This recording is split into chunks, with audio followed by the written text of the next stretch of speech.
This is what happens when you use the Traxxas one single speed gear set. This is a Robinson Racing Metal main gear drive right here, and this is the single speed Traxxas set, and with the 8th scale motor it will not work if you have the power and a 4-cell LiPo battery. Do not use this. Okay, here we are. This is the Robinson Racing hardened gear set, and there's a one-way bearing inside this which engages when you shift into second gear. Now I've removed the first gear from this, and I'm just going to use second gear, so it's going to be a little bit higher gear ratio than what you would have with the Traxxas plastic single speed gear set. And the way that I'm locking this together is I've taken a screw and I've just screwed it in to the set screw mount in the shifting mechanism to lock it into place. It's a very simple way to accomplish it. It's going to have a lot more reciprocating mass, so my acceleration will be hampered by it, as well as deceleration, because once the mass gets spinning so quickly. Although this will be absolutely bulletproof and I cannot break it. So I'm going to put this back together, and I'll show you another piece in a minute here of what it looks like when it's all assembled, and then I'm going to put it back in the car. Okay, here you can see I have all the Robinson Racing hardened gears installed. As I said, I'm running on the second gear. I've removed first gear.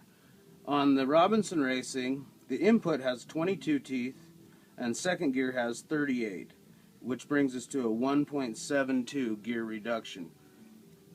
On the Traxxas, you've got a 19 input and a 41 on your single speed gear, which gives you a 2.15. So this is 50% reduction, and this is, as you can see, a little higher gear ratio. When I was running the car and I destroyed the Traxxas single speed with this, I've got a 20-tooth hardened gear on here. So it's going to be higher gear ratio, but when I was running it, I thought that maybe I could use a little bit more top end. So I'm going to go ahead and put it back together, and I'm going to run the 20-tooth pinion gear, and I'm going to see what it does and see if I have enough response. If it doesn't seem like it's got enough bottom end on it, I'm going to go and take this down to either a 19 or an 18 and then see where I go from there. So I'll give you another update when I get past that point. Okay, I just wanted to shoot a quick little part here of the transmission assembled. It's a Robinson Racing slipper diff on it, slipper clutch. I've got it almost tightened all the way. With all those metal gears in the transmission, this thing is basically bulletproof. It handled the Pico 28 power with no problem at all, although it is, again, just running on second gear. The first gear is disabled. You can see there is no slip.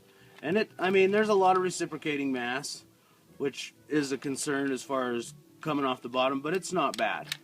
So I'm going to go ahead and put this back in and run it with the 22. This is a 72-tooth spur gear with the 20-tooth pinion. So I'm going to put it back together, and I'm going to go out and put the screws to it and see if it holds together and see what my responses are like, and then I'll add another piece to this video and tell you what happened.